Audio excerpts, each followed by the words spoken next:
was a hard game, and we wouldn't have expected anything different. I mean, coming into this one, I don't know if our young guys realize, but our coaching staff and our older players certainly realize we're going to play a very, very unique team, a team that moves the ball extremely well, and just difficult to guard. I thought, for us, we got to do a much better job of being able to keep the ball out of the lane. Easier said than done, when you're playing against a team that, makes several passes per possession. You're talking about 11, 12, 13 passes before a guy drives the ball. But be that as it may, they could make 25 passes. We still have to do a better job of being able to keep the ball in front and lock in off the ball, not get sucked in on penetration that happened a few times like it did in the second half. Offensively, I think we had what we statted as 13 maybe paint touches in the first half, and most of those 13 paint touches were probably in the first 8 or 9 minutes. And I think we hit a couple jump shots, and our guys started to feel like that's how we can, open up this thing. And I thought we would have learned the hard way against Ohio State. We just played around the perimeter. It doesn't give you much chance to draw fouls. You're relying simply on jump shots, and you don't get the defense out of position to offensive rebound. Now in the second half, we had 25 paint touches. And as evidenced by the first 3 or 4 minutes, Coach Davenport called a timeout. We were getting the ball in the lane. We were in the bonus a lot quicker. That's how we have to play. Now, it's a little bit different for us right now because we're playing with, without two of our, better players and our bigger guys and guys that we would try to pound the ball into at least with Malik and Steven. But be that as it may, it's a great test for our team. I thought we took a step forward from the game against the scrimmage against Ohio State. As I told our team, we need to. It's for real starting a week from tonight. Jordan seemed like he was limping a little bit at the very end there. Do you expect to have both him and Steven available for Miami? I do. Jordan cramped up. You're talking about, how many minutes did he end up playing? 38, which I don't want to play him 38 minutes, but we got a lot of inexperience on the floor, and I don't want to be known as the coach that loses to Bellarmine at Louisville. Be tough really going into my Dunkin' Donuts. So, again, no disrespect. We knew it would be a hard game. I've lost to those guys before, so I didn't want that feeling. But, Jordan's just cramped up, and I'd expect that if you play that amount of minutes this early in the season. How's Steve? Is he okay? And just how critical is he going to be? No, he's critical. He's a big piece of our team. We all know that. He's fine. I shouldn't say fine, but he will be fine for the Miami game, which is why we took the precaution of sitting him this game. He got knocked in the thigh a couple times, once against Ohio State and then a second time in practice, and his thigh sort of swelled up a little bit. And, Fred will do a great job, but I don't anticipate him being out when we start the season. That's the most important thing, not tonight. What do you think of Sam and I guess some of the other freshmen in general? Sam made some great plays for us. Came up with some key rebounds on both ends of the floor. 5 offensive. He made a nice curl cut in the lane. Thought he found his confidence a little bit. He was much better defensively in the second half than he was in the first. And as I said, he has a nose for the ball and seemed to come up with some key rebounds and chased a few down, and then plays with the poise that I've come to expect just coaching him in the preseason. This last week you said you could do pretty much anything with Dwayne and he would respond. You put him really at the 5 position tonight, and he comes up with a big game, and a lot of those rebounds were on the offensive end. Yeah, Dwayne had 5 offensive rebounds, and he's a warrior. He's a warrior. If I ask him to play the 5, if I ask him to play the 3, he's not going to bat an eye. I've said it a million times. He doesn't really, but he's got to get better. I think that I don't want it to sell him off as this glue guy and, hey, you're doing the best you can. He's got to get better. He's got to help us on screening actions and be louder. He's got to be more vocal.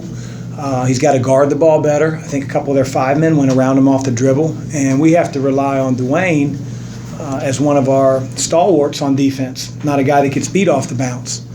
So I'm not just going to sing his praises. He's got to get better for us to be the type of team that I know we're capable of. When did you know Steven wasn't going to play, and did that lead you to use some lineups tonight that you guys haven't used in practice? So for whenever our last off day was, heck, I can't even remember. Was our last off day Sunday? Yeah. Oh, yesterday was Sunday. He was- What he day was is it off, today? He was off Tuesday.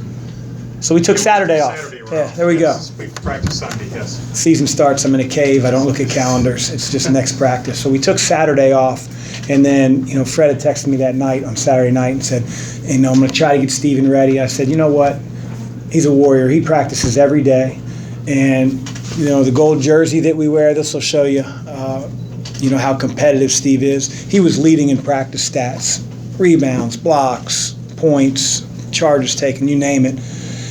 And probably would have won the gold jersey had he been able to practice on Sunday. And so I texted him and said, Steven, you're going to take tomorrow off, and then we'll reassess. I want to give you a couple days in a row. And he said, Coach, I'll do what you say, but I really wanted to win the gold jersey. And so Jordan ended up winning it, and Steve sat out. And then we sat him out Monday, and guy's been out of practice for 3 days. We'll probably get him back 2 or 3 days from now, and in hopes that he'll be 100% for Miami. Coach, has Fresh Kimball come along the way you'd like him to so far? If so, or why not? I'm sorry, I didn't hear the beginning other than fresh. Sorry, has Fresh Kimball come along the way you'd like him to so far? And if so, or if not, why? He's got to play better. I thought tonight he did some good things. He made that little pull up in the lane, then found Dwayne. He's just got to get his feet under him. CC wasn't very good early on. And so I have a lot of faith in a fifth-year senior, a guy that'll figure it out. He can play both on and off the ball. But I think he was probably a little nervous, playing the first time, at our level and for a team that he's excited to be a part of. But he's going to be a guy that we really depend on. Again, gives you that comfort when he's on the floor of getting things run. Having said that, him, Ryan, and Darius, I think they go, 8 assists, 1 turnover, and I'll take that from our primary ball handlers.